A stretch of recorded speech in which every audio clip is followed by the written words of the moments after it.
It was September 12, 2007. Ashley was 20 years old, and this was it. It was her first day of college classes at Bryant and Stratton in Buffalo, New York. She just moved into her dorm, finally on her own, feeling like a real adult. She remembered looking in the mirror, making sure her outfit was perfect, gathering her books and journals. This was a big day and a fresh start. She was heading for the door when she heard a knock. A knock? She hadn't been there long enough for anyone to know she lived there. Who could it be? She certainly wasn't expecting anyone. So she walked to the door, a little confused, and opened it. Her heart dropped. Her shock quickly turned into sheer terror.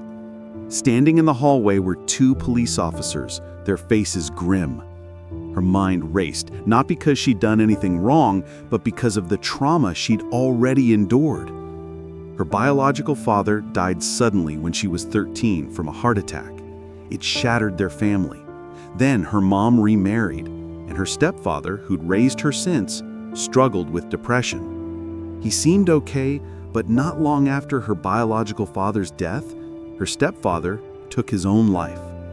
Her world, their family's world, was turned upside down again. She hadn't really recovered from those losses.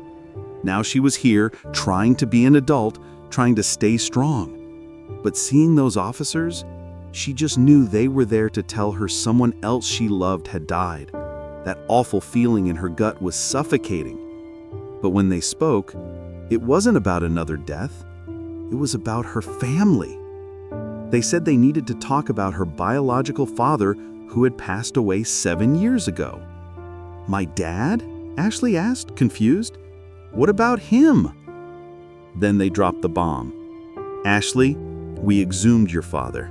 It turns out he very likely did not die of a heart attack. We think he was murdered." 30 minutes later, the officers finally left. Ashley was distraught. Murder? Her father? But worse, they weren't there to console her. They were there to interrogate her. They were looking at her family and mostly at her to see if she was involved. She stammered, her answers were confused, and every misstep she made, they pressed harder with more pointed questions. She was sobbing, "I didn't do this. I didn't hurt my dad." They left saying they'd be in touch. Ashley just stood there completely lost. How could she possibly go to class? How could she focus on anything? She called her mom, Stacy. Her mom answered, already upset, and Ashley quickly learned she'd had a similar visit from the police. They told her husband, Ashley's father, had been killed, and they were investigating her too. They cried on the phone, repeating, "Who would want to hurt him? It doesn't make any sense. They have to be wrong." Finally, her mom told her to come home. Forget classes, just come home. Ashley agreed. She grabbed her things, left the dorm, and drove the hour back to her house. When she walked in, the first person she saw was her 16-year-old sister Bree. Her eyes were red. She'd clearly been crying, and within seconds, she knew she'd also had a terrible interaction with the police. Their whole family was thrown into this chaos, unable to make sense of it. Who would hurt Dad? Was this a mistake? Why did they exhume his body? So many unknowns. That afternoon, Bree, Stacy, and Ashley retreated to the kitchen. They cried, talked about Dad, shared memories, theorized, and had a few more drinks. Again, Bree stuck to non-alcoholic, but Stacy and Ashley drank. The next morning, Ashley woke up at her mom's house with a pounding headache. She felt incredibly hungover, disproportionately so for the amount she'd had. But she wondered if it was just the alcohol or if the emotional fallout was making her feel worse. She just needed to get up, go to class, try to act normal, and prepare for whatever's next. She dragged herself out of bed, a blinding headache throbbing behind her eyes. She showered, got ready, said goodbye to Stacy and Bree, and drove back to campus. She still felt awful, but she went to her classes, forcing herself to focus. It was a gargantuan task, but she did it.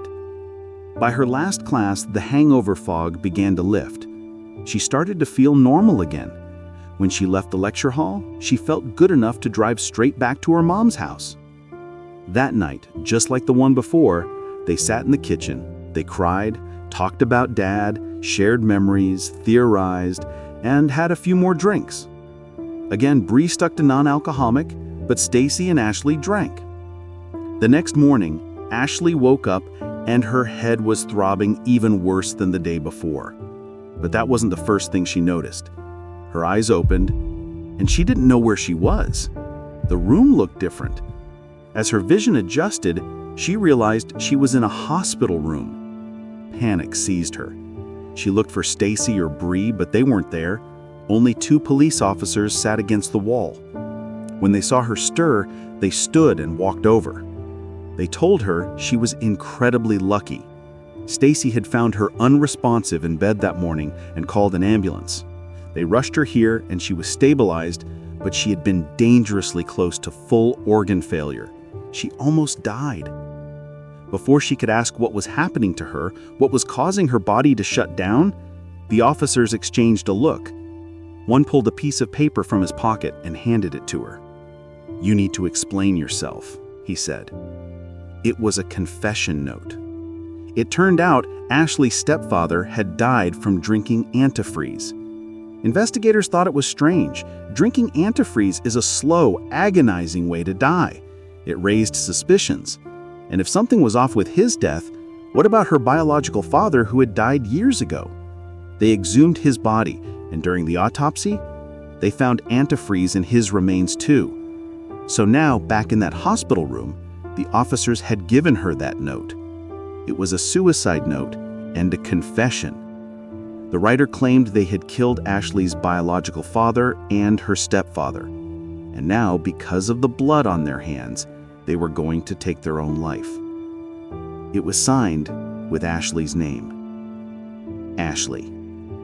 But Ashley didn't kill her father or her stepfather. Her mother did. Her own mother had used antifreeze to poison and kill both men. And when the police started poking around, asking questions about their deaths, what did her beloved mother do? She tried to poison Ashley, her own daughter. She laced those alcoholic drinks with painkillers, hoping it would look like Ashley had committed suicide out of guilt for the murders.